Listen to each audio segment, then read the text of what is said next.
Welcome to all. Session 12, presenter Pradeep. Program become subject strategic management and organizational behavior. ಕಾರ್ಯತಂತ್ರದ ನಿರ್ವಹಣೆ ಮತ್ತು ಸಂಸ್ಥೆಯ ನಡವಳಿಕೆ semester first university Mangaluru session 12. Let's recap. In the previous session, that is session 10 and 11, we have discussed about the classification of strategies and types of corporate strategies. And that is mainly stability strategy, expansion strategy, retrenchment, and combination, and the subtype of that.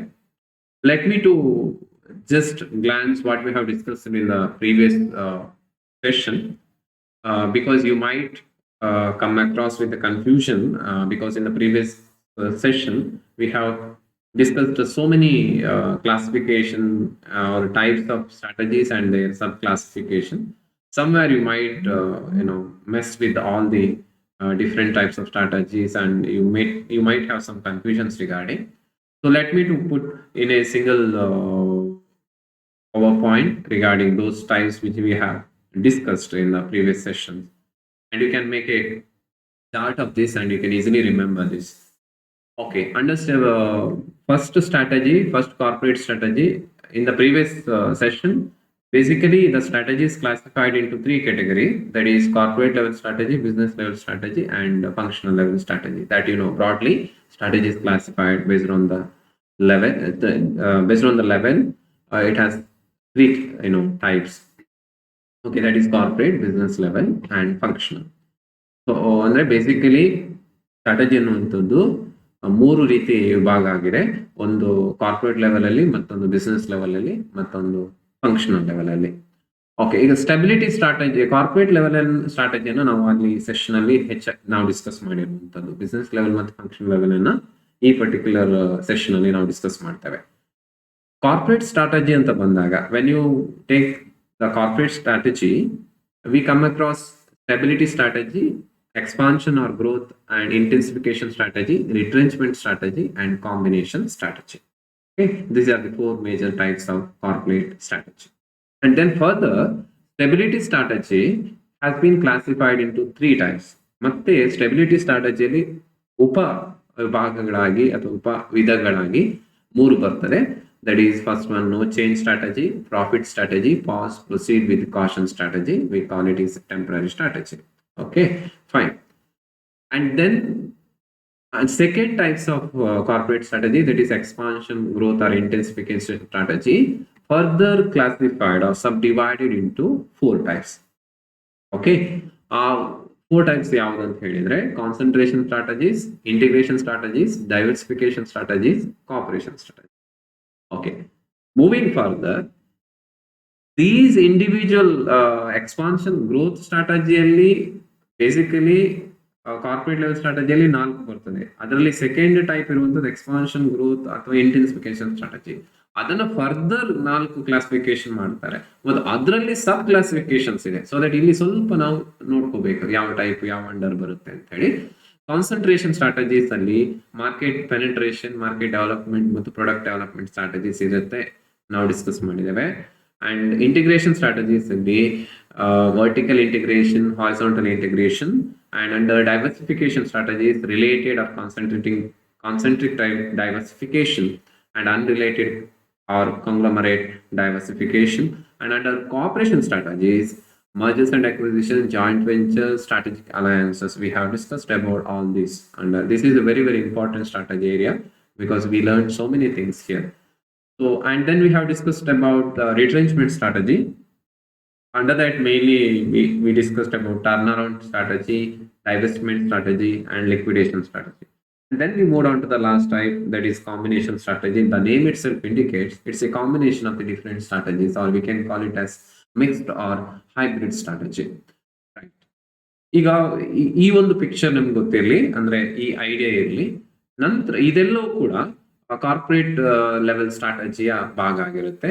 Basically 4 classification ಮಾಡ್ತಾರೆ, ಅದರಲ್ಲೆಲ್ಲ ಸಬ್ classifications, ಅದರ ಸಬ್ further ಕ್ಲಾಸಿಫಿಕೇಶನ್ಸ್ಗಳು ಅನ್ನ ಇಲ್ಲಿ ನೀವು ನೋಡ್ಬೋದು. So ಈ idea ಇರಲಿ. ಇದರ ಡೀಟೇಲ್ಸ್ ನಿಮ್ಗೆ ಗೊತ್ತಾಗಬೇಕಾದ್ರೆ you have to once again session 10 ಮತ್ತು 11 ಅನ್ನು ನೋಡಿ. ಅದರಲ್ಲಿ ನಿಮಗೆ ಒಂದಷ್ಟು examples, and I try to give some clarity regarding these different strategies. Okay, fine. Now, moving further, in this session, we are going to discuss about business level strategies and function level strategies. Um, First, we'll take up the business level strategies. Now, first, take a business level strategies. It is also called generic strategies, Porter's generic business strategies, Porter generic competitive strategies. Michael E. Porter is one of a greatest contributor to the strategic management, and he is the first. I think you can say that regarding this competitive advantage ಬಗ್ಗೆ first ಜಾಸ್ತಿ focus ಮಾಡಿ research ಮಾಡಿರುವಂತಹ ಒಬ್ಬ great scholar is Michael E Porter. Okay, ನಾವು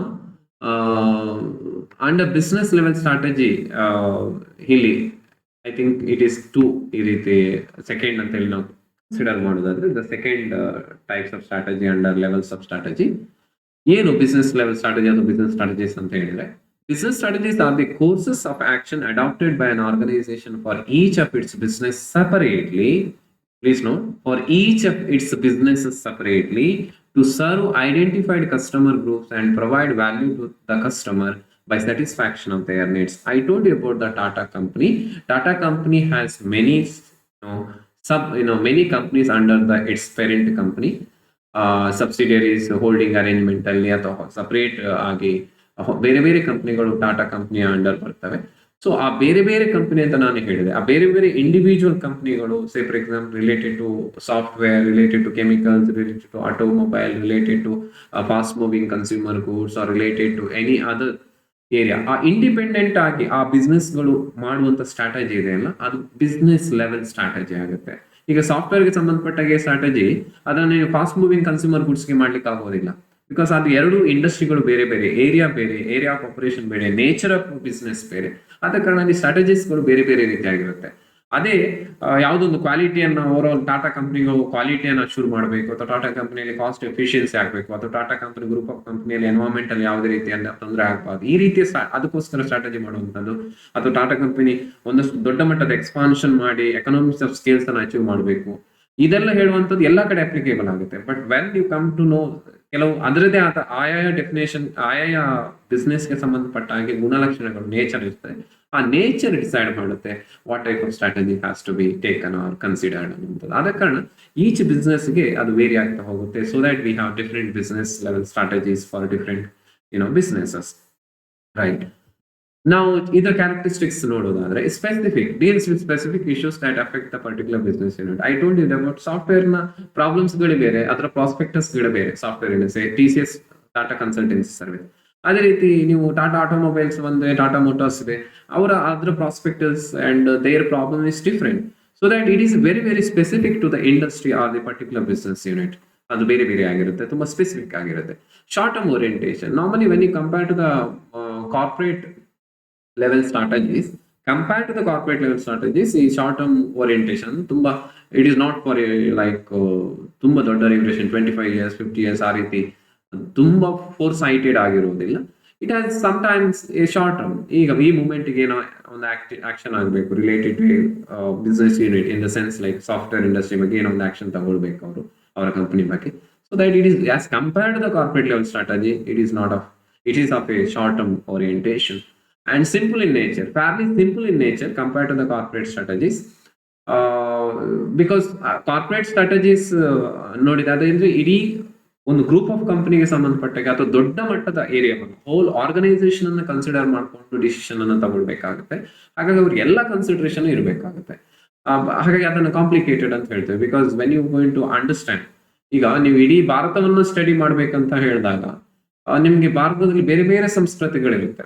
ಅದೇ ನೀವು ಒಂದು ಕರ್ನಾಟಕವನ್ನು ಸ್ಟಡಿ ಮಾಡ್ಬೇಕಂದ್ರೆ, when you compare the Indian variety of culture and ಕರ್ನಾಟಕದಲ್ಲಿ ಇರೋ ಕಲ್ಚರ್, ಒಂದಷ್ಟು ನೀವು ಅರ್ಥ ಮಾಡ್ಕೊಳ್ಬಹುದು ಕರ್ನಾಟಕದ ಬೇರೆ ಬೇರೆ. ಈಗ ಯು ಕ್ಯಾನ್ ಸೇ ಮಂಗಳೂರು ಭಾಗದಲ್ಲಿ, ಉಡುಪಿ ಮಂಗಳೂರು ಭಾಗದಲ್ಲಿ, ಅಥವಾ ನೀವು ಚಿಕ್ಕಮಂಗ್ಳೂರು ಆ ಭಾಗದಲ್ಲಿ, ಅಥವಾ ಉತ್ತರ ಕನ್ನಡ ಭಾಗದಲ್ಲಿ, ಅಥವಾ ಮೈಸೂರು ಭಾಗದಲ್ಲಿ, ಈ ರೀತಿ ಒಂದಷ್ಟು ವೇರಿಯೇಷನ್ಸ್ಗಳು ಇದ್ರೂ ಕೂಡ ನೀವು ಅರ್ಥ ಮಾಡ್ಕೊಳ್ಬಹುದು.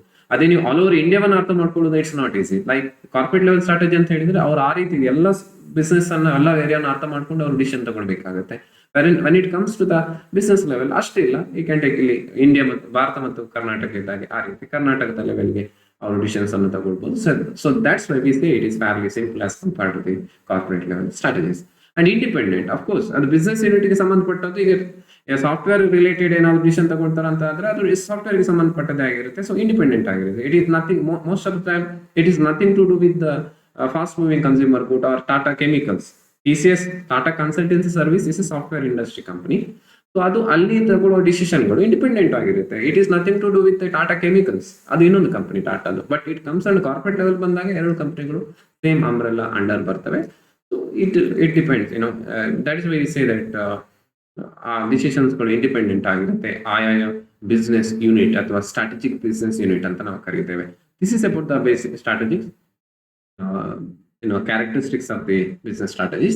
Now next we move on to the Michael E. Porter ಹೇಳಿರುವಂತ ಅದನ್ನು ನೋಡೋಣ. Michael E. Porter said, competitive strategy is about being different. It means deliberately choosing to perform activities differently or to perform different activities than rivals to deliver a unique mix of value. We all heard about the words of Shiv Khera. Winners never do different things, but they do things differently. ಯಾರು ಗೆದ್ದಿರ್ತಾರೆ ಅವರು ವಿಶೇಷವಾದದ್ದನ್ನು ಏನು ಮಾಡುವುದಿಲ್ಲ, but ಏನು ಮಾಡ್ತಾರೋ ಅದನ್ನು ವಿಶೇಷವಾಗಿ ಮಾಡ್ತಾರೆ. ಇಲ್ಲಿ ಕೂಡ you are doing some differently, unique mix. ಹೊಸತನ ಕೊಡ್ಬೇಕು, ಹೊಸತನ ಅಂತ ನಾವು ಹೇಳ್ತೇವೆ. ನಾನು I spoke you about the ಜನ ಚೇಂಜ್ ಕೇಳ್ತಾರೆ ಅಂತ ಹೇಳಿ. So the same way Michael E. Porter also concentrated on you do some uniqueness and differentiate your business from other business. So then only customer recognize your business, identify your business, so that they turn their face towards you. So this is what the Michael E. Porter says, right? So how Michael E. Porter, as I told before, Michael E. Porter is the one who contributed more to the area of competitive advantage or the strategic management area. Mainly competitive scope and competitive like advantage ಅನ್ನು ಹೇಗೆ ಪಡ್ಕೊಳ್ಳುವ ಅನ್ನೋದರ ಬಗ್ಗೆ. So ಅದನ್ನ generic strategies to gain competitive advantages ಅಂತ ಹೇಳ್ತೇವೆ. Even today all the organization, many of the organization going to refer and consider the Michael E. Porter's suggestions when they want to increase the competitive advantage. ಅಂದ್ರೆ ಅವರ ಕಾಂಪಿಟೇಟರ್ಗೆ ಸಂಬಂಧಪಟ್ಟಾಗೆ compare ಮಾಡಿದಾಗ ಇವ್ರ ಹತ್ರ ಏನು extra ಅಥವಾ strength ಅನ್ನು ಹೇಗೆ ಮಾಡ್ಕೋಬಹುದು ಅನ್ನೋದ್ರ ಬಗ್ಗೆ ನೋಡಿದಾಗ they refer the Michael E. Porter or they quote Michael E. Porter. According to Michael E. Porter, competition is at the core of the success or failure of business. ಒಂದು ವೇಳೆ ಯಾವ್ದಾದ್ರು ಬಿಸ್ನೆಸ್ ಅದು ಸಕ್ಸಸ್ ಆದ್ರೆ ಅಥವಾ failure ಆದ್ರೆ ಅದಕ್ಕೆ competition ಕಾರಣ ಆಗಿರುತ್ತೆ ಅಂತ ಮೈಕೆಲ್ ಇ ಪೋರ್ಟರ್ ಹೇಳ್ತಾರೆ. ಖಂಡಿತ, ಬಿಕಾಸ್ ಕಾಂಪಿಟೇಷನ್ ಅಲ್ಲಿ ಯಾರು ಅದನ್ನು ಎದುರಿಸಿ ಸರ್ವೈವ್ ಆಗ್ತಾರೆ, they will win. Those are not able to face that, they will lose. And firm's success in strategy rests upon how it positions itself in respect to its environment. ಆ ಸುತ್ತಲಿನ ಪರಿಸರಕ್ಕೆ ಸಂಬಂಧಪಟ್ಟಾಗೆ ನೀವು ನಿಮ್ಮ ಕಂಪನಿಯನ್ನು ಹೇಗೆ ಪೊಸಿಷನ್ ಮಾಡ್ಕೊಳ್ತೀರಾ, ಅದು ಇಟ್ಕೊಳ್ತೀರಿ. That is very very important. So positioning things even in the society ಕೂಡ ಅಷ್ಟೇ. ನಿಮ್ಗೂ ಒಂದು ಪೊಸಿಷನ್ ಕ್ರಿಯೇಟ್ ಆಗಬೇಕಾದ್ರೆ you are going to do something. ಈಗ when you expect some respect from the society, you should give something to the society. ಅಥವಾ ನಿಮ್ಗೆ ಸೊಸೈಟಿಗೆ benefit ಆಗುವಂಥದ್ದು ಏನಾದ್ರು ನಿಮ್ಮಲ್ಲಿ ಇರಬೇಕು. ಈಗ ಡಾಕ್ಟರ್ಸ್ ಆಗಿರ್ತೀರಿ, ಅದು ನೀವೇನಾದ್ರು you are going to become something like you are contribute something, ನಿಮ್ಮ ಹತ್ರ ಏನೋ ನಾಲೆಜ್ ಇದೆ ಅಥವಾ ನಿಮ್ಮ ಹತ್ರ ಏನೋ ಸ್ಕಿಲ್ ಇದೆ, then only people will respect you and people will say yes, this person is necessary for this society. So that is why we are trying to make that we should be a plus or an asset to the society. So ಆದ ಕಾರಣ education ಆ ಕಾರಣಕ್ಕೋಸ್ಕರ ನಿಮಗೆ force ಹಾಕಿ ಮನೆಯಲ್ಲಿ ಅಥವಾ teachers ಹೇಳುವಂಥದ್ದು do something, because otherwise you will be odd man in the group ಅಂತ ಆಗ್ತೀರಾ, ಅಥವಾ you will not be considered that worth ಅಂತ ಹೇಳಿ. So nobody I am not saying that every person has his own important, but how we can enhance our capabilities, that is through the education and through our self introspective learning. That is very important. ಅಂದ್ರೆ ನಮ್ಮಿಂದಲೇ ಆರಂಭ ಆಗ್ಬೇಕು. ನಾನು ಹೇಳ್ತೇನೆ ಅಂತ ಇನ್ನೊಬ್ರು ಹೇಳ್ತಾರೆ ಅಂತ ಹೇಳಿ ಲರ್ನಿಂಗ್ ಪ್ರೋಸೆಸ್ ಸ್ಟಾರ್ಟ್ ಆದ್ರೆ ಅದು ಜಾಸ್ತಿ ಸಮಯ ಇರೋದಿಲ್ಲ. You start. ಈಗ ಲಾಕ್ಡೌನ್ ಇದೆ and most of you are interested to come, and some of you, even I have seen some of you they are not interested to come to the college. Maybe they have that fear of this, but even it looks sometimes they are not very much interested in the learning process, but that should not happen. It should be very elaborate, ಚೆನ್ನಾಗಿ ಬರಬೇಕು ಅದು. Of course we have the problems, but we should online ಆದ್ರೂ online ಏನೆಲ್ಲ ಬರ್ತಾ ಇದೆ ಅದರ ಕಡೆ ಜಾಸ್ತಿ ಫೋಕಸ್ ಮಾಡ್ತಾ, ಅಥವಾ ಒಂದಷ್ಟು ಬುಕ್ಸ್ ಅನ್ನ ತಗೊಳ್ತಾ, you have to read and again and all over world it is happening. And even Mangalore ಯೂನಿವರ್ಸಿಟಿಯಲ್ಲಿ ಹೆಚ್ಚಿನ ಕಾಲೇಜಸ್ ಕೂಡ ಎಫೆಕ್ಟ್ ಆಗ್ತಾ ಇದೆ ಇದರಿಂದಾಗಿ. But we should focus on that and we have to use the virtual platform for the educative purpose more, right? Moving further, what he said, he basically under this business level strategy, Michael E. Porter has suggested mainly 4 strategies that is related to the cost, 3 strategies related to the cost leadership and related to the differentiation, and then differentiation and cost leadership through focus. So he has said this, and we'll come back to this later. And now general strategies which is contributed by Michael E. Porter in detail ಆಗಿ discuss ಮಾಡೋಣ. First ಒಂದು cost leadership strategy ಅಂದ್ರೆ ಏನು, ನಿಮ್ಗೆ ಇಲ್ಲಿ word it self indicate ಮಾಡುತ್ತೆ. Cost leadership ಅಂತ ಹೇಳಿದ್ರೆ ಯಾರು ಕಡಿಮೆ ಖರ್ಚಿಗೆ ಕಾಸ್ಟ್ ಅನ್ನ ಕಡಿಮೆ ಮಾಡಿ, ಕಾಸ್ಟ್ ಅಲ್ಲಿ ಲೀಡರ್ ಅಂತ ಹೇಳಿದ್ರೆ ಕಡಿಮೆ ಖರ್ಚಿಗೆ ಒಂದು ಗೂಡ್ಸ್ ಅನ್ನ ಮ್ಯಾನುಫ್ಯಾಕ್ಚರ್ ಮಾಡ್ಲಿಕ್ಕೆ ಯಾರಿಗೆ ಆಗುತ್ತೋ ಅವನೇ ಲೀಡರ್, ಕಾಸ್ಟ್ ಲೀಡರ್ ಅಂತ ಕರೀಬಹುದು ಅವನನ್ನು. A firm winning the market share by appealing cost conscious or price sensitive customers. ಅಂದ್ರೆ ಈಗ most of the Indians are price sensitive or price sensitive ಅಂತ ಹೇಳ್ತೇವೆ. ಯಾಕಂತ ಹೇಳಿದ್ರೆ ಅಥವಾ ಕಾಸ್ಟ್ ಬಗ್ಗೆ ನಾವು ತುಂಬಾ ವರಿ ಮಾಡ್ತೇವೆ, because we don't have that much of disposable income. ನಿಮ್ಗೆ ಗೊತ್ತಿದೆ ಇಂಡಿಯಾ ಬೇರೆ ಬೇರೆ strata of people are living and ಬೇರೆ ಬೇರೆ ಇನ್ಕಮ್ ಗ್ರೂಪ್ಸ್ ಇದೆ. ಅಂಡ್ ನಿಮ್ಗೆ like high income high network individuals ಕೂಡ ಇದ್ದಾರೆ ಅಂಡ್ ತುಂಬಾ ಬಡವರು ಕೂಡ ಇದ್ದಾರೆ. So when you target the market you should understand the different income levels, ಬೇರೆ ಬೇರೆ ಆದಾಯದ ವರ್ಗಗಳನ್ನ ನಾವು ನೋಡ್ಬೇಕಾಗುತ್ತೆ. ಹಾಗಾಗಿ Indians are very much price sensitive. ನಮ್ಗೆ ಪ್ರೈಸ್ ಅನ್ನೋದು ತುಂಬಾ ಮ್ಯಾಟರ್ ಆಗುತ್ತೆ. ಹೆಚ್ಚಿನ ಸಲ ನಾವು ಫಸ್ಟಿಗೆ ಪ್ರೈಸ್ ಕೇಳ್ತೇವೆ, ಅದು ತುಂಬಾ ಜಾಸ್ತಿ ಅಂತ ಹೇಳಿದ್ರೆ ಅದಕ್ಕೆ ಅದರ ಕಡೆ ನಾವು ತಿರುಗಿ ನೋಡೋದಿಲ್ಲ, ಯಾಕಂದ್ರೆ ನಮ್ಮ ಜೇಬಲ್ಲಿ ಎಷ್ಟಿರುತ್ತೆ ಅನ್ನೋದು ಕೂಡ ಮುಖ್ಯ ಆಗಿರುತ್ತೆ. ಸೊ ಇತ್ತೀಚೆಗೆ ಒಂದಷ್ಟು ನಮ್ಮ ಎಕನಾಮಿಕ್ ಆರ್ಥಿಕ ಪರಿಸ್ಥಿತಿಗಳು ಸ್ವಲ್ಪ ಮೇಲುಸ್ತರಕ್ಕೆ ಬರ್ತಾ ಹೋದ ಹಾಗೆ ನಾವು ಕ್ವಾಲಿಟಿ ಕಡೆ ಕೂಡ ಹೆಚ್ಚಾಗಿ ಗಮನ ಕೊಡ್ತೇವೆ. ಹಾಗಾಗಿ ನಿಮ್ಗೆ ಕೆಲವು ಆಫರ್ಸ್ ಅನ್ನು ನೋಡಿದ್ರೆ ಗೊತ್ತಾಗುತ್ತೆ. 499 ಅಂತ ಹೇಳಿದ್ರೆ ನಮ್ಗೆ ಬೇಡ ಅಂತ ಅನ್ಸುತ್ತೆ, 500 ಅಂತ ಹೇಳಿದ್ರೆ ಬೇಡ ಅಂತ ಅನ್ಸುತ್ತೆ ನಮ್ಗೆ. ಅದೇ 499, 199, 799 ಅಥವಾ ಒಂದು ತಗೊಂಡ್ರೆ 400 ರೂಪಾಯಿ, 2 ತಗೊಂಡ್ರೆ 600 ರೂಪಾಯಿ. ಸೊ ಈ ರೀತಿಯ ಕೆಲವು ಆಫರ್ಗಳು ನಮ್ಮನ್ನು ಅಟ್ರಾಕ್ಟ್ ಮಾಡ್ತವೆ. ಯಾಕಂತ ಹೇಳಿದ್ರೆ 499 500 ಜಾಸ್ತಿ ಡಿಫ್ರೆನ್ಸ್ ಇಲ್ಲ, 1 ರೂಪಾಯಿ, ಬಟ್ ನಮಗೆ 500 ಹೆವಿ ಅಂತ ಅನ್ಸುತ್ತೆ. It appeals because we are very price sensitive. Indian customers are very price sensitive. ಆದ ಕಾರಣ that market should understand how cost ಅನ್ನು ಇಲ್ಲಿ ಕಡಿಮೆ ಕಾಸ್ಟ್ ಆಗಬೇಕು, ಜಾಸ್ತಿ ಪ್ರೈಸ್ ಚಾರ್ಜ್ ಮಾಡಿದ್ರೆ ಮಾಡೋದು. But there are some product you should know. ಅಲ್ಲಿ ಏನಾಗುತ್ತೆ ಅಂತ ಹೇಳಿದ್ರೆ there are some buyers in the society, high income groups, ಅವರಿಗೆ ಪ್ರೈಸ್ ಅನ್ನೋದು ಮ್ಯಾಟರ್ ಇಲ್ಲ. they just look at the comfortability ಅಥವಾ ಯುಟಿಲಿಟಿ ಪ್ರಾಡಕ್ಟ್ ಪ್ರೊವೈಡ್ಸ್. ಆದ ಕಾರಣ ಕೆಲವು ಹೈ ಎಂಡ್ ಕಾರ್ಸ್ ಗೆ BMW ಪರ್ಚೇಸ್ ಮಾಡುವವರು ಅಥವಾ ಲ್ಯಾಂಬೋಗಿನಿ ಪರ್ಚೇಸ್ ಮಾಡುವವರು ಅಥವಾ ರೋಲ್ಸ್ ರಾಯಲ್ಸ್ ಪರ್ಚೇಸ್ ಮಾಡುವವರು ಅವರೆಲ್ಲ they are not bother about the prices most of the time. They just want to see it's a prestige matter ಅಥವಾ ಅದರ ಕಂಫರ್ಟಬಿಲಿಟಿ ಏನಿದೆ, ಸೇಫ್ಟಿ ಏನಿದೆ ಅದನ್ನು ನೋಡ್ತಾರೆ. ಯಾಕೆ ಇಂಡಿಯಾದಲ್ಲಿ ಜಾಸ್ತಿ ಮಾರುತಿ ಕಾರ್ ಸೇಲ್ ಆಗ್ತದೆ? Even though it has no safety, ಹೆಚ್ಚಿನ ಸಲ safety compared to the other cars ಅಷ್ಟು ಇರೋದಿಲ್ಲ, ಅಥವಾ ಸೇಫ್ಟಿ ಟೆಸ್ಟ್ ಅಲ್ಲಿ ಬೇರೆ ಕಾರ್ಗಳು ತುಂಬಾ ಚೆನ್ನಾಗಿ ಪರ್ಫಾರ್ಮ್ ಮಾಡಿದ್ದಾವೆ. ಆದ್ರೂ ಕೂಡ ಮಾರುತಿ ಯಾಕಂತ ಹೇಳಿದ್ರೆ ಇಟ್ಸ್ ಬಜೆಟ್ಗೆ ಸಿಗ್ತಾ ಇರುವಂತ ಬಜೆಟ್ ಕಾರ್ಸ್ ಅಂತ ನಾವು ಹೇಳ್ತೇವೆ, ಮಧ್ಯಮ ವರ್ಗದ್ದು ಅಥವಾ ಕೆಳ ವರ್ಗದ್ದು. So that is why we ಜಾಸ್ತಿ ಮಾರುತಿ ಸುಜುಕಿಯ ಕಾರ್ಗಳು ಇಂಡಿಯನ್ ರೋಡ್ಸ್ ಅಲ್ಲಿ ಕಾಣೋದನ್ನ ನೀವು ನೋಡ್ಬೋದು. We have discussed about this in the previous session. Okay, so ಈ ರೀತಿ ಕಾಸ್ಟ್ ಲೀಡರ್ಶಿಪ್ ಅಂತ ಹೇಳಿದ್ರೆ ದಟ್ ಕಾಸ್ಟ್ ಕಾನ್ಶಿಯಸ್ನೆಸ್ ಅನ್ನು ಹೊಂದಿರುವಂತದ್ದು, ಟಾರ್ಗೆಟ್ ಎ ಬ್ರಾಡ್ ಮಾರ್ಕೆಟ್, ದೊಡ್ಡ ಮಾರ್ಕೆಟ್ ಅನ್ನ ಟಾರ್ಗೆಟ್ ಮಾಡುವಂತದ್ದು, competitive advantage achieve by driving down cost. ಅಂದ್ರೆ ಕಾಸ್ಟ್ ಅನ್ನ ಕಡಿಮೆ ಮಾಡಿ, ನೀವು ಈಗ ನಿಮ್ಮ ಕಾಂಪಿಟೇಟರ್ಸ್ ಇದ್ದಾರೆ, ಅವ್ರು 10 ರೂಪಾಯಿಗೆ ಯಾವುದೋ ಒಂದು ಪ್ರಾಡಕ್ಟ್ ಅನ್ನ ಮಾಡ್ತಾರೆ ಅಂತ ಆದ್ರೆ ನೀವು ಅದನ್ನ 8 ರೂಪಾಯಿಗೆ ಮಾಡ್ಲಿಕ್ಕೆ ಆದ್ರೆ then you are the cost leader of that particular product. When your competitor is incurring 10 rupee and you are able to produce at 8, that shows that you having an advantage, competitive advantage through the cost reduction. So that is what we say, that competitive advantage is achieved by driving the down cost. By driving down the cost, lowest cost related to the competitors. So competitive ಸಂಬಂಧಪಟ್ಟಾಗಿ ಕಡಿಮೆ cost ಅನ್ನು ಮಾಡುವಂತದ್ದು with features that are acceptable to price sensitive customers. ಅವರಿಗೆ quality ಕೂಡ ಕೊಡಬೇಕು, but ಒಂದಷ್ಟು ಸಸ್ತವಾಗಿ ಕೊಡುವಂಥದ್ದು ನಾವು ಹೇಳ್ತೇವಲ್ಲ. ಈಗ ಬಿಗ್ ಬಜಾರ್ ಇಷ್ಟೇ ಅಚ್ಚ ಸಸ್ತ ಕಹಿ ನಹಿ ಬಿಲೇಗ ಅಂತ ಹೇಳುವಂಥದ್ದು, ಅಂದ್ರೆ ಕಡಿಮೆಗೆ ಅದನ್ನು ಸಿಗುವಂಥದ್ದು, ತುಂಬಾ ತುಟ್ಟಿ ಆಗ್ಬಾರ್ದು ಅದು, ಅಥವಾ ತುಂಬಾ ಬೆಲೆ ಜಾಸ್ತಿ ಆಗ್ಬಾರ್ದು. ಆ ರೀತಿಯ ಪ್ರಾಡಕ್ಟ್ ಕಡೆ ಕಾಸ್ಟ್ ಕೂಡ ಕಡಿಮೆ ಮಾಡಿದಾಗ ಮಾತ್ರ ನಿಮ್ಗೆ ಕಡಿಮೆ ಪ್ರೈಸ್ಗೆ ಫಿಕ್ಸ್ ಮಾಡ್ಲಿಕ್ಕೆ ಆಗುತ್ತೆ. Because price depends on the cost plus profit is equal to price. ನೀವು ಕಾಸ್ಟ್ ಅನ್ನ ನೋಡ್ಕೊಂಡು ಪ್ರೈಸ್ ಫಿಕ್ಸ್ ಮಾಡ್ಬೇಕಾಗುತ್ತೆ. ವೆನ್ ಯು ಕಾಸ್ಟ್, ಅದಕ್ಕೊಂದಷ್ಟು ಪ್ರಾಫಿಟ್ ಅನ್ನ ನೀವು ಆಡ್ ಮಾಡ್ತೀರಿ, ಬಿಕಾಸ್ ನೀವು ಬಿಸ್ನೆಸ್ ಅನ್ನ ಮಾಡ್ತಾ ಇರುವಂತದ್ದು ಚಾರಿಟಿಗಲ್ಲ, you need some income from that. So you add a component of profit and then you fix the price, so that when you have able to control the cost or reduce the cost, then you can, of course, you can reduce the price. That is how you are going to increase the revenue. ಯಾಕೆ price ಕಡಿಮೆ ಆದ್ರೆ sales revenue ಜಾಸ್ತಿ ಆಗುತ್ತೆ. when price decreases and demand increases in usual cases, except then special cases ಬಿಟ್ರೆ, so demand ಜಾಸ್ತಿ ಆದ್ರೆ of course ನಿಮ್ಮ revenue ಜಾಸ್ತಿ ಆಗುತ್ತೆ.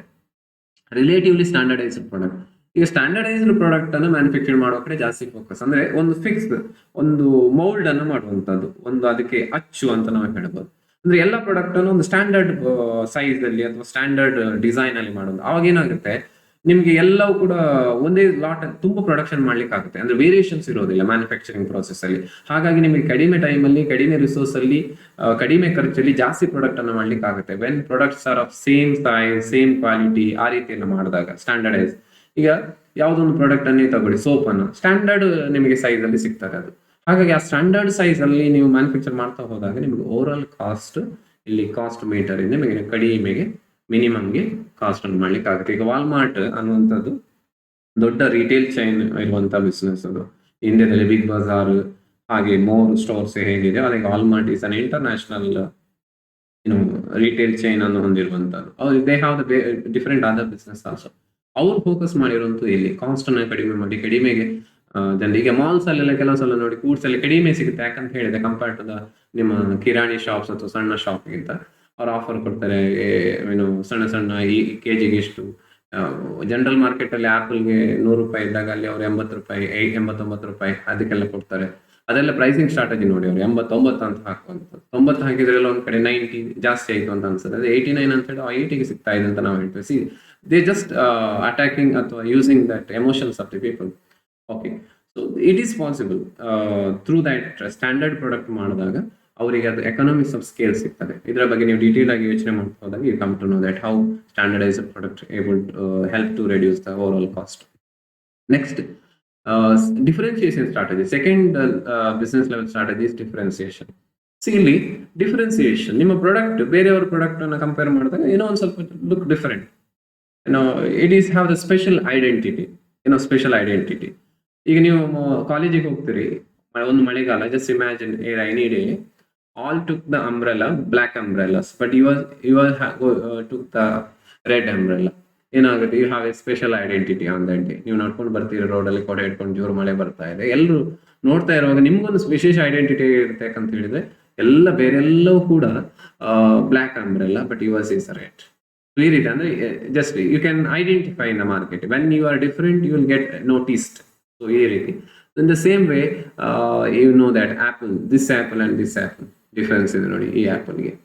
ಸಣ್ಣ ಒಂದು ಕಟ್ ಮಾಡಿದಾಗ ಆಪಲ್ ಅದರ value we relate it to the Apple iPhone.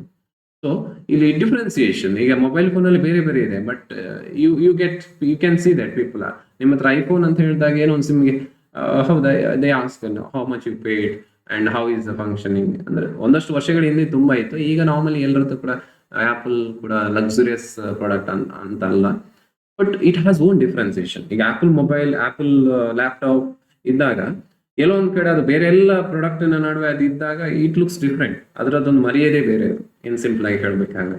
So that is what we usually say, right. So ಇದೇನು ಡಿಫ್ರೆನ್ಸಿಯೇಷನ್ ಸ್ಟ್ರಾಟಜಿ ಅಂದ್ರೆ ಏನು ಅಂತ ನೋಡೋದಾದ್ರೆ, strategy that aims to distinguish a product or service from other similar product offered by the competitors in the market.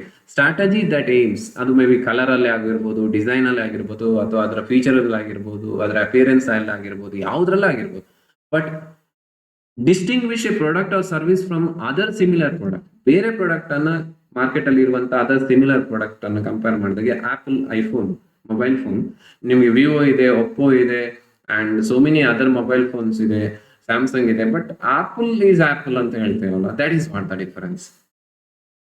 Customer perceive the product to be different and better than that of rivals. ಅವ್ರು ಏನ್ ಹೇಳ್ತಾರೆ, ಈ product ಆಗ್ಬೋದು ಅಂದ್ರೆ functioning ಚೆನ್ನಾಗಿದೆ, ಅದರದ್ದು operating software ಚೆನ್ನಾಗಿದೆ, and ನೀವು ಬಾಳಿಕೆ ಬರುತ್ತೆ, ಅದು ನೀವು ಹಣ ಜಾಸ್ತಿ ಕೊಟ್ಟರು ತೊಂದರೆ ಇಲ್ಲ, you will get a satisfaction, ಅದು ತುಂಬಾ ಕಂಫರ್ಟೇಬಲ್ ಇದೆ, ಅಂಡ್ ವೈರಸ್ ಎಲ್ಲ ಬರೋದಿಲ್ಲ, ಅಥವಾ ಹ್ಯಾಂಗ್ ಆಗೋದಿಲ್ಲ. ಈ ರೀತಿ ಅಟ್ಲೀಸ್ಟ್ ನಾನು ಹೇಳಿದ್ ಹ್ಯಾಂಗ್ ಆಗೋದೇ ಇಲ್ಲ ಅಂತಲ್ಲ, ಆಪಲ್ ಫೋನ್ ಕೂಡ ಹ್ಯಾಂಗ್ ಆಗುತ್ತೆ, ಬಟ್ ಈ ರೀತಿಯ ಒಪಿನಿಯನ್ಸ್ ಜಾಸ್ತಿ ಬಂದಾಗ, ಯಾಕಂತ ಹೇಳಿದ್ರೆ people feel that apple is comparatively better as when you look into the other models in the market.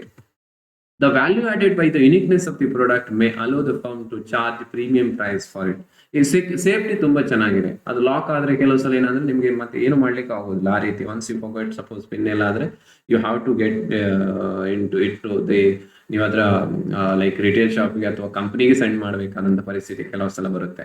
But even ಬೇರೆ in case of other normal China made product ಅಥವಾ ಅದರ್ ಲೋ ಎಂಡ್ ಫೋನ್ಸ್ ಅಲ್ಲಿ ಆದಾಗ immediate ಅದನ್ನ ನೀವು lock ಅನ್ನ track ಮಾಡಬಹುದು and you can open that ಆ ರೀತಿ ಇದೆ. ಸೊ ಈ ರೀತಿಯ ಸೇಫ್ಟಿ ಫೀಚರ್ಸ್ ಇರ್ಬೋದು ಅಥವಾ ಬೇರೆ ಬೇರೆ ಲೈಕ್ ಅದರಲ್ಲಿ ಬರುವಂತ ಕ್ವಾಲಿಟಿ ಆಫ್ ಸೌಂಡ್ ಇರ್ಬೋದು ಅಥವಾ ವಾಯ್ಸ್ ಕ್ಲಾರಿಟಿ ಇರ್ಬೋದು ಕಾಲ್ ಮಾಡಿದಾಗ, ಇದೆಲ್ಲ ಕೂಡ ಏನಾಗುತ್ತೆ ಅಂತ ಹೇಳಿದ್ರೆ ಅದನ್ನ ಸ್ವಲ್ಪ ಡಿಫ್ರೆಂಟ್ ಆಗಿ ಮಾಡ್ತದೆ. ಇದು ಯುನಿಕ್ನೆಸ್ ಆಫ್ ದಿ ಪ್ರಾಡಕ್ಟ್ ಅಂತ ಹೇಳಿ ಕನ್ಸಿಡರ್ ಆಗುತ್ತೆ. Differentiation can be based on the product image or durability, after sale service, quality, additional features. ಇದೆಲ್ಲ ನೋಡಿ, ಇಮೇಜ್ ಹೇಗಿದೆ, ಅದರದ್ದು ಡ್ಯೂರಬಿಲಿಟಿ ಎಷ್ಟು ಸಮಯ ಬರುತ್ತೆ, ಆಫ್ಟರ್ ಸೇಲ್ ಸರ್ವಿಸ್ ಅನ್ನುವಂಥದ್ದು ವೆರಿ ವೆರಿ ಇಂಪಾರ್ಟೆಂಟ್. ಈಗ ಒಂದ್ಸಲ ಪರ್ಚೇಸ್ ಮಾಡ್ಬೋದು, ಬಟ್ ಸೇಲ್ ಆದ ನಂತರ ಕೂಡ ಒಬ್ಬ ಕಸ್ಟಮರ್ಗೆ ಹೇಗೆ ಸರ್ವಿಸ್ ಸಿಗುತ್ತೆ ಅನ್ನೋದನ್ನು ಅದು ಒಂದು ಸೆಕೆಂಡ್ ಪರ್ಚೇಸ್ ಅಥವಾ ಕಂಟಿನ್ಯೂಸ್ ಪರ್ಚೇಸ್ ಅನ್ನು ಮಾಡ್ತಾನೆ. ಇದು ಪರ್ಚೇಸಿಂಗ್ ಬಿಹೇವಿಯರ್ ಅಲ್ಲಿ ಮಾರ್ಕೆಟಿಂಗ್ ಮ್ಯಾನೇಜ್ಮೆಂಟ್ ಅಲ್ಲಿ you study in detail, because if you want to retain the customer, that is what the customer relationship management we call. We have a separate area of study for that, CRM, customer relationship management. ನಿಮಗೆ customer ಒಂದು ಸಲ ಅಲ್ಲ, ಅವನು ಜೀವಮಾನ customer ಆಗ್ಬೇಕಂತ ಹೇಳಿದ್ರೆ you should retain him. ಅವನಿಗೆ retention ಆಗಬೇಕಾದ್ರೆ ಅವನಿಗೆ ಸ್ಯಾಟಿಸ್ಫ್ಯಾಕ್ಷನ್ ಮಾತ್ರ ಆಗಿದ್ರೆ ಸಾಕಾಗುದಿಲ್ಲ, ಕಸ್ಟಮರ್ ಡಿಲೈಟ್ ಆಗ್ಬೇಕು. ಕೆಲವು ಸಲ ಸರ್ಪ್ಲಸ್ ಜೊತೆಗೆ ಡಿಲೈಟ್ ಅಂದ್ರೆ ಅವ್ನು ₹100 ಕೊಟ್ರೆ ಅವ್ನು ನನಗೆ ₹150 ಬೆನಿಫಿಟ್ ಸಿಕ್ತು ಅಂತ ಆ ರೀತಿ ಅನಿಸೋ ಹಾಗೆ ನಿಮ್ಮ ಸರ್ವಿಸಸ್ ಇರಬೇಕು, ಆಫ್ಟರ್ ಸೇಲ್ ಸರ್ವಿಸ್ ಇರಬೇಕು, ಕ್ವಾಲಿಟಿ ಮತ್ತೆ ಅಡಿಷನಲ್ ಫೀಚರ್ ಕೊಡುವಂಥದ್ದು ಅಂಡ್ ಟೈಮ್ಲಿ ಅವರ ಪ್ರಾಬ್ಲಮ್ಸ್ ಅನ್ನ ರೆಡ್ರೆಸ್ ಮಾಡುವಂಥದ್ದು. This are all elements are very very important. This are all going to differentiate your company from the other company, or we can say that this are all going to differentiate the Apple company from other company. So ಇಲ್ಲಿ Fastrack watches ಇರ್ಬೋದು, JBL, maybe it looks very youthful. Fast track watch ನಮ್ಮ youth ತುಂಬಾ like ಮಾಡ್ತಾರೆ, ಯಾಕಂತ ಹೇಳಿದ್ರೆ it looks youthful. ಬೇರೆ ordinary traditional watches ನೋಡಿದ್ರೆ ಅದು ಮೇ ಬಿ ಅದರ ಫಂಕ್ಷನಿಂಗ್ ತುಂಬಾ ಚೆನ್ನಾಗಿರ್ಬೋದು traditional watches, but when it youths ಗೆ ಕಂಪೇರ್ ಮಾಡಿದಾಗ ಅವ್ರು ಸ್ವಲ್ಪ ಅಪೀಲ್ ಸ್ಟೈಲಿಶ್ ಆಗಿರ್ಬೇಕು ಅಂತ ಎಕ್ಸ್ಪೆಕ್ಟ್ ಮಾಡ್ತಾರೆ. ಸೊ ದಟ್ ಅದು ಏನಾಗುತ್ತೆ ಅಂದ್ರೆ it looks Fastrack looks quite different when you compare the traditional men's watches.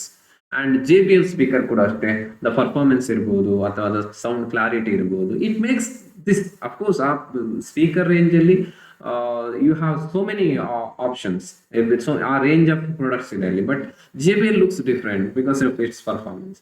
This is what in the same product line ಅಲ್ಲಿ distinguish a product strategy that distinguish a product or service from other similar product. It is called differentiation. ಆ ರೀತಿ ಮಾಡಿಸುವ ಅಥವಾ ಆ ರೀತಿ ಆಗುವಂತದ್ದಕ್ಕೆ plan ಅಥವಾ actions ಅನ್ನ ಮಾಡ್ತಾರೆ ಅಥವಾ ಪ್ರೋಸೆಸ್ ಅನ್ನ ಮಾಡ್ತಾರೆ, ಅದನ್ನು ನಾವು ಡಿಫರೆನ್ಷಿಯಲ್ ಸ್ಟ್ರಾಟಜಿ ಅಂತ ಹೇಳ್ತೇವೆ. ಅಥವಾ ಆ ರೀತಿ ರಿಸಲ್ಟ್ ಅನ್ನು ಕೊಡುವಂತ ಸ್ಟ್ರಾಟಜಿಯನ್ನು ನಾವು ಡಿಫರೆನ್ಷಿಯಲ್ ಸ್ಟ್ರಾಟಜಿ ಅಥವಾ ಡಿಫರೆನ್ಸಿಯೇಷನ್ ಸ್ಟ್ರಾಟಜಿ ಅಂತ ಕರಿತೇವೆ. ರೈಟ್, ನೆಕ್ಸ್ಟ್ ಬರುವಂತದ್ದು focus strategy. The focus strategy concentrate on narrow segment and within that segment attempts to achieve either a cost advantage or differentiation. ಇಲ್ಲಿ ಫೋಕಸ್ ಸ್ಟ್ರಾಟಜಿ ಪ್ರೀವಿಯಸ್ 2 ಸ್ಟ್ರಾಟಜಿ ನಾವೇ discuss ಮಾಡಿದ್ವಿ, cost leadership ಮತ್ತು differentiation. ಅದು in general ಇರುವಂತದ್ದು, cost ಕಡಿಮೆ ಮಾಡಿ difference ಅಂತ ಅನ್ಕೊಳ್ಳುವಂಥದ್ದು, ಅಥವಾ ಪ್ರಾಡಕ್ಟ್ ಅನ್ನ ಡಿಫರೆಂಟ್ ಮಾಡಿ ಡಿಫರೆಂಟ್ ಅಂತ ಅನ್ಕೊಳ್ಳುವಂಥದ್ದು, ಅನಿಸಿಕೊಳ್ಳುವಂಥದ್ದು ಜನರಲ್ ಪಬ್ಲಿಕ್ ಅಲ್ಲಿ. ಇನ್ನೊಂದು ಫೋಕಸ್ ಅಂತ ಹೇಳಿದ್ರೆ ಇಲ್ಲಿ ಆ 2 ಸ್ಟ್ರಾಟಜಿ ಬೇಸಿಕಲಿ ಎರಡೇ, ಕಾಸ್ಟ್ ಲೀಡರ್ಶಿಪ್ ಮತ್ತು ಲೈಕ್ ಡಿಫರೆನ್ಷಿಯಲ್ ಸ್ಟ್ರಾಟಜಿ. ಈಗ ಅದರಲ್ಲೂ ಫರ್ದರ್ ಒಂದಷ್ಟು ಚೇಂಜಸ್ ಏನಂತ ಹೇಳಿದ್ರೆ, ಫೋಕಸ್ ಸ್ಟ್ರಾಟಜಿ ಅಂದ್ರೆ ನೀವು ಯಾವ್ದೊಂದು ಸಣ್ಣ ಸೆಗ್ಮೆಂಟ್ ಅನ್ನು ತಗೊಳ್ತೀರಿ, ಎ ನ್ಯಾರೋ ಸೆಗ್ಮೆಂಟ್ ತಗೊಳ್ತೀರಿ. ಈಗ ಸೇ ಫಾರ್ ಎಕ್ಸಾಂಪಲ್ ಯಾವ್ದೊಂದು ಸಣ್ಣ ಲೈಕ್ ಒಂದು ಏರಿಯಾವನ್ನ ತಗೊಳ್ಳುವಂತದ್ದು. Say for example you are going to consider the high income people, ತುಂಬಾ ಹೈ ನೆಟ್ವರ್ಕ್ ಇರುವಂತ ಜನರನ್ನ, ಶ್ರೀಮಂತರನ್ನ ಟಾರ್ಗೆಟ್ ಮಾಡುವಂಥದ್ದು. ಅಲ್ಲಿ ಏನ್ ಮಾಡ್ತೀರ ಅಂತ ಹೇಳಿದ್ರೆ ನೀವು ಅವರಿಗೆ ಡಿಫರೆನ್ಶಿಯೇಷನ್ ಅಂದ್ರೆ ಪ್ರಾಡಕ್ಟ್ ಲುಕ್ಸ್ ತುಂಬಾ ಬೇರೆ ಕಂಪೇರ್ ಮಾಡಿದ್ರೆ ಇದು ತುಂಬಾ ಸ್ಟ್ಯಾಂಡರ್ಡ್ ಅಥವಾ it is like looks different or unique ಅಂತ ಅನ್ಸುವಂಥದ್ದು. ಹೈ ನೆಟ್ವರ್ಕ್ ಅಥವಾ ಹೈ ಇನ್ಕಮ್ ಇರುವಂತ ಇಂಡಿವಿಜುವಲ್ಸ್ಗೆ ಅಥವಾ ಕಸ್ಟಮರ್ಸ್ಗೆ they are not going to bother about the cost. ಅವ್ರಿಗೆ ಏನಂತ ಹೇಳಿದ್ರೆ ಬೇರೆಯವ್ರು ಕಂಪೇರ್ ಮಾಡಿದ್ರೆ ನಂದು ತುಂಬಾ ಪಾಶ್ ಅಂತ ಅನ್ಸ್ಬೇಕು, ಇನ್ ಸಿಂಪಲ್ ಅಥವಾ ತುಂಬಾ ಗ್ರಾಮ್ಯ ಭಾಷೆಯಲ್ಲಿ ಹೇಳುವುದಾದ್ರೆ. ಸೊ ಈ ಟೈಪ್ ನ ಸ್ಟ್ರಾಟಜಿನ ನೀವು ಹಾಕೋದು. ಫೋಕಸ್ಡ್, ಯಾಕೆ ಇದನ್ನು ಫೋಕಸ್ಡ್ ಡಿಫರೆನ್ಸಿಯೇಷನ್ ಅಂತ ಕರಿತೇವೆ ಅದನ್ನ. ಏನು ಫೋಕಸ್ ಸ್ಟ್ರಾಟಜಿ ಮತ್ತು ಡಿಫರೆನ್ಸಿಯೇಷನ್ ಸ್ಟ್ರಾಟಜಿಯನ್ನು ಕ್ಲಬ್ ಮಾಡಿ ಫೋಕಸ್ ಡಿಫರೆನ್ಸಿಯೇಷನ್ ಅಂತ. ಅಂದ್ರೆ ಹೇಗೆ ಇದು, you are going to focus on the rich people, that is called the narrow segment. ಅವ್ರನ್ನ ಒಂದು ರಿಚ್ ಪೀಪಲ್ ಕೆಲವು ಜನ ಇರ್ತಾರೆ, ಮತ್ತೆ ಅವರಿಗೆ ಡಿಫ್ರೆನ್ಸಿಯೇಟೆಡ್ ಪ್ರಾಡಕ್ಟ್ ಅನ್ನು ಕೊಡುವಂಥದ್ದು ಕಂಪೇರ್ ಟು ದ ಅದರ್ ಕಂಪನಿಯ ಅದೇ ರೇಂಜ್ ಅಲ್ಲಿ ನೀವು ಡಿಫ್ರೆನ್ಶಿಯೇಟ್ ಮಾಡಿ ಆ ಪ್ರಾಡಕ್ಟ್ ಅನ್ನು ಕೊಡುವಂಥದ್ದು. ಅಥವಾ ಈಗ ನ್ಯಾರೋ ಸೆಗ್ಮೆಂಟ್ ಇನ್ನೊಂದು ಪುವರ್ ಪೀಪಲ್ ಅಥವಾ ಕಡಿಮೆ ಮಿಡಲ್ ಇನ್ಕಮ್ ಪೀಪಲ್ ಅನ್ನ ಕಾನ್ಸಂಟ್ರೇಟ್ ಮಾಡುವಂಥದ್ದು ಅಥವಾ ಜನರಲ್ ಪಬ್ಲಿಕ್ ಅನ್ನು ಕಾನ್ಸಂಟ್ರೇಟ್ ಮಾಡುವಂಥದ್ದು. ಅಲ್ಲಿ ನೀವು ಕಾಸ್ಟ್ ಕಡಿಮೆ ಮಾಡುವಂಥದ್ದು, ನಿಮ್ಮ ಕಾಂಪಿಟೇಟಿವ್ಗೆ ಕಂಪೇರ್ ಮಾಡಿದ್ರೆ ನೀವು ಕಾಸ್ಟ್ ಅನ್ನು ಕಡಿಮೆ ಮಾಡುವಂಥದ್ದು. ಅವಾಗ ಏನಾಗುತ್ತೆ, ಅಲ್ಲಿ ನೀವು ಬೇರೆ ಕಂಪನಿಗಳಿಗೆ ಕಂಪೇರ್ ಮಾಡಿದ್ರೆ ಆ ಸೆಗ್ಮೆಂಟ್ ಅಲ್ಲಿ ನಿಮ್ಮ ಪ್ರಾಡಕ್ಟಿನ ಕಾಸ್ಟ್ ಕಡಿಮೆ ಇರುತ್ತೆ, ಅವರಿಗೆ ಅದೇ ಬೇಕಾಗಿರುತ್ತೆ, ಲೋ ಇನ್ಕಮ್ ಅಥವಾ ಮಿಡಲ್ ಇನ್ಕಮ್. ಸೊ ಈ ರೀತಿ ಫೋಕಸ್ ಡಿಫ್ರೆನ್ಸಿಯೇಷನ್ ಅಥವಾ ಕಾಸ್ಟ್ ಫೋಕಸ್ ಕಾಸ್ಟ್ ಲೀಡರ್ಶಿಪ್ ಈ ರೀತಿ ಮಾಡುವಂತ ಸ್ಟ್ರಾಟಜೀಸ್ ಅನ್ನ ನಾವು ಫೋಕಸ್ ಸ್ಟ್ರಾಟಜೀಸ್ ಅಂತ ಹೇಳ್ತೇವೆ. ಇಲ್ಲಿ ಅದೇ ಫಸ್ಟ್ ಇರುವಂತದ್ದು ಕಾಸ್ಟ್ ಫೋಕಸ್ ಸ್ಟ್ರಾಟಜಿ, ನಾನು ಸೆಕೆಂಡ್ ಹೇಳಿದೆ ಅಲ್ವಾ, emphasising on cost minimisation. Poor low income ಅಥವಾ ಮಿಡಲ್ ಇನ್ಕಮ್ ಗ್ರೂಪ್ ಒಂದು ಸೆಗ್ಮೆಂಟ್ ಅನ್ನು ಐಡೆಂಟಿಫೈ ಮಾಡೋದು. ನೀವು ಶ್ರೀಮಂತರಿಗೆ ಏನು ಪ್ರಾಡಕ್ಟ್ ಅನ್ನು ಮಾಡೋದಿಲ್ಲ, low income and middle income ಜನರಿಗೆ ಮಾಡುವಂತದ್ದು, ಕನ್ಸ್ಯೂಮರ್ಸ್ಗೆ. ಮತ್ತೆ ಅಲ್ಲಿ ಕಾಸ್ಟ್ ಅನ್ನು ಕಡಿಮೆ ಮಾಡುವಂಥದ್ದು. Focus is on the poor or low income group and another focus another strategy is strategy implemented is cost minimization or cost leadership. That type of strategy is called cost focus, cost strategy to the focused group. Red box DVD on rent, ಈ DVD ಅನ್ನ rentals ಮಾಡಿರುವಂತದ್ದು. ಅಲ್ಲಿ ನಿಮ್ಗೆ like ATM ತರನೇ ₹1 ಹಾಕಿದ್ರೆ ಸಾಕು, old concept ಇದು, ಈಗೆಲ್ಲ ನಿಮ್ಗೆ ಗೊತ್ತಿದೆ, ವಿ ಹ್ಯಾವ್ ದ ಅಡ್ವಾನ್ಸ್ಡ್ ಇದು.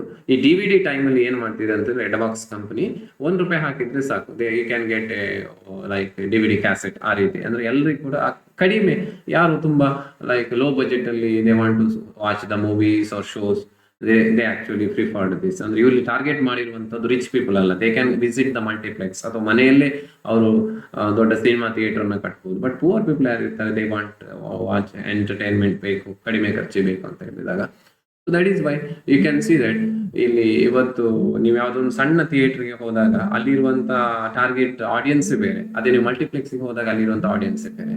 ದೆನ್ ಯು ಕ್ಯಾನ್ ಕಂಪೇರ್ ಅಲ್ವಾ, ಟಾರ್ಗೆಟ್ ಹೇಗೆ, ಯಾವ ರೀತಿ ಡಿಫ್ರೆಂಟ್ ಕಸ್ಟಮರ್ಸ್ ಇರ್ತಾರೆ ಮಾರ್ಕೆಟ್ ಅಲ್ಲಿ ಅಂತ ಹೇಳಿ. ಡಿಫ್ರೆನ್ಸಿಯೇಷನ್ ಫೋಕಸ್ ಸ್ಟ್ರಾಟಜಿ ಅಂದ್ರೆ ನೆಕ್ಸ್ಟ್ ಬಿ ಡಿಫ್ರೆನ್ಸಿಯೇಷನ್ ಫೋಕಸ್. ಇಲ್ಲಿ ನಾನು ಹೇಳಿದೆ ಫೋಕಸ್ ಕಾಸ್ಟ್ ಫೋಕಸ್ ಅಂತ ಹೇಳಿದ್ರೆ focus on cost and on special particular segment ಅಥವಾ area like low or middle income. Differentiation focus strategy ಅಂತ ಹೇಳಿದ್ರೆ ಇಲ್ಲಿ the concept focus is on the differentiation ಮೇಲೆ ಫೋಕಸ್ ಮಾಡ್ತಾರೆ ನೀವು. Pursuing strategic differentiation with focused market.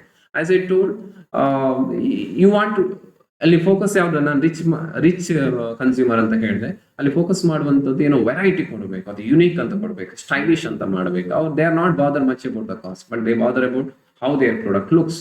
So selling, ಅಥವಾ ಇಲ್ಲಿ example ಒಂದು ಕೊಡಬಹುದು, ಸೆಲ್ಲಿಂಗ್ ಓವರ್ ಇಂಟರ್ನೆಟ್. ನಿಮ್ಮ ಪ್ರಾಡಕ್ಟ್ ಇಂಟರ್ನೆಟ್ ಅಲ್ಲಿ ಮಾತ್ರ ಸಿಗೋದು, ನಿಮಗೆ ಬೇರೆ ಯಾರ ಹತ್ರ ಸಿಗೋದಿಲ್ಲ. ಕೆಲವು ಪ್ರಾಡಕ್ಟ್ ಇರುತ್ತೆ ನೋಡಿ, ಅದು ಇಲ್ಲಿ ಮಾತ್ರ ಸಿಗೋದು, ಅಂದ್ರೆ ಅದಕ್ಕೆ ಅಷ್ಟು ಡಿಮಾಂಡ್. ಅಥವಾ ನೀವು ಆರ್ಡರ್ ಮಾಡ್ಬೇಕು, ನೀವು ಯಾವ್ದು ಸಮ್ ಆಫ್ ದಿ ಕಾರ್ಸ್ ನೀವು ಆರ್ಡರ್ ಮಾಡಿ 3 months 4 months ಕಾಯ್ಬೇಕು.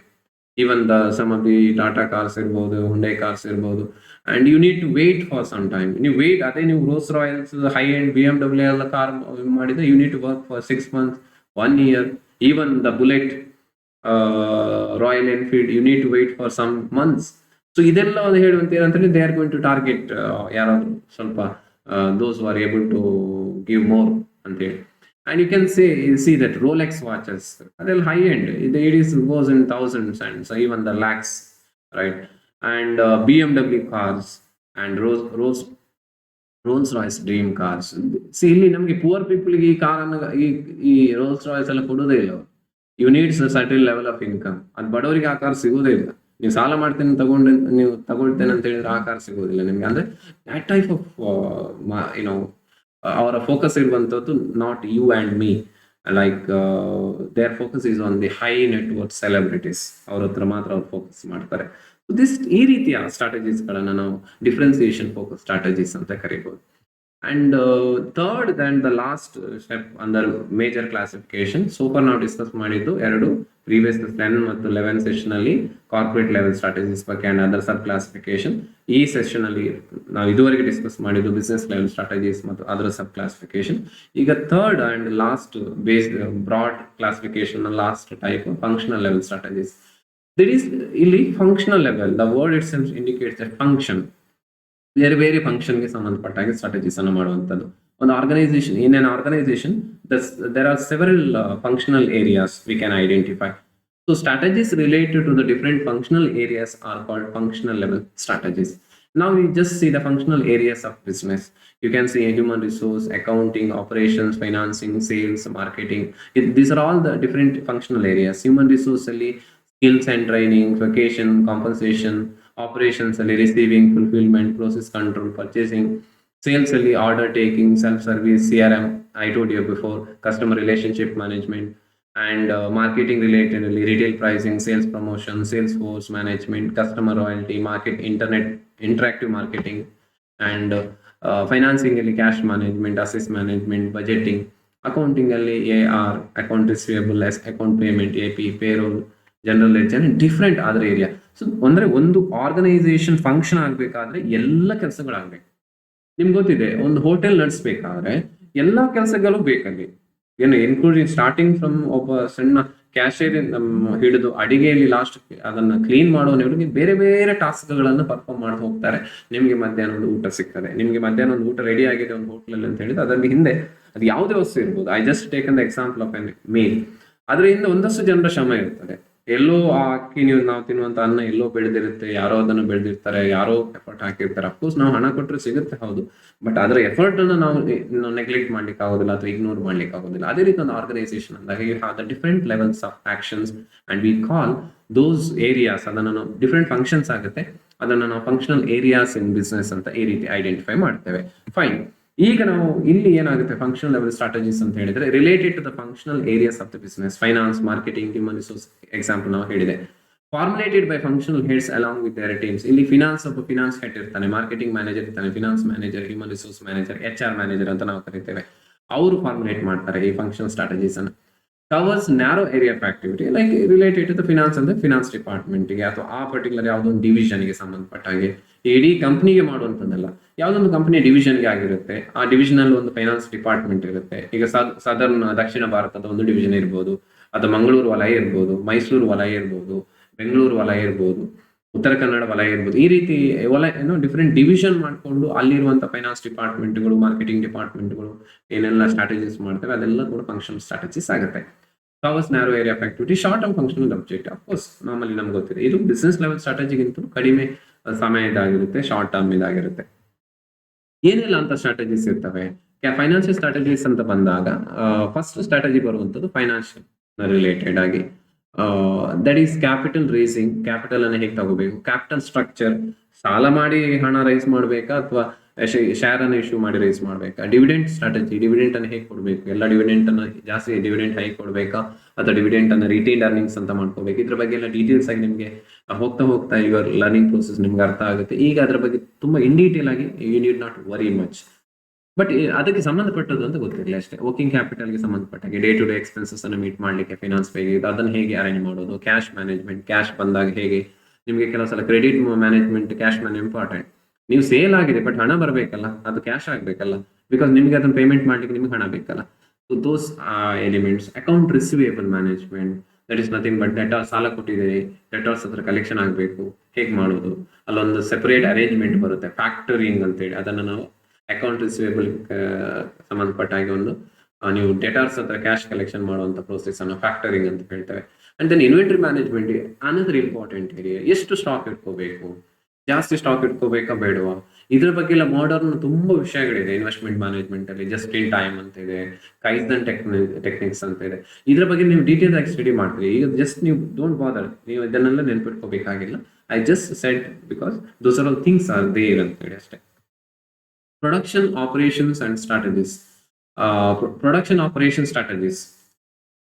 ಪ್ರೊಡಕ್ಷನ್ ಸಂಬಂಧಪಟ್ಟಾಗೆ ಪ್ರಾಡಕ್ಟ್ ಡಿಸೈನ್ ಹೇಗಿರಬೇಕು, ಟೆಕ್ನಾಲಜಿ ಯಾವ್ದು ಯೂಸ್ ಮಾಡಬೇಕು, ಕ್ವಾಲಿಟಿ ಸ್ಟ್ರಾಟಜಿ ಹೇಗೆ, ಕ್ವಾಲಿಟಿ ಲೆವೆಲ್ ಯಾವ್ದು ಇರಬೇಕು, ಕಾಸ್ಟ್ ಸ್ಟ್ರಾಟಜಿ, ಕಾಸ್ಟ್ ಎಷ್ಟು ಆಗ್ಬೇಕು, ಇದೆಲ್ಲ ಅದಕ್ಕೆ ಸಂಬಂಧಪಟ್ಟ ಸ್ಟ್ರಾಟಜೀಸ್ ಅನ್ನು ನಾವು ಪ್ರೊಡಕ್ಷನ್ ಅಥವಾ ಆಪರೇಷನ್ ಸ್ಟ್ರಾಟಜೀಸ್ ಅಂತ ಹೇಳ್ತೇವೆ.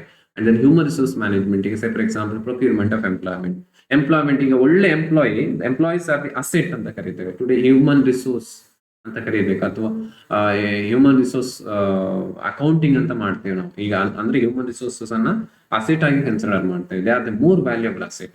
ನಿಮ್ಮ ಹತ್ರ ಮೆಟೀರಿಯಲ್ ಇದೆ, ಮೆಷಿನ್ ಇದೆ ಅಂಡ್ ಮನಿ ಇದೆ, ಬಟ್ ಮೆನ್ ಇಲ್ಲ ಅಂದ್ರೆ ಹ್ಯೂಮನ್ ರಿಸೋರ್ಸ್ ಇಲ್ಲ ಅಂದ್ರೆ ನಿಮ್ಗೆ ಏನು ಮಾಡ್ಲಿಕ್ಕೆ ಆಗೋದಿಲ್ಲ. They are the key.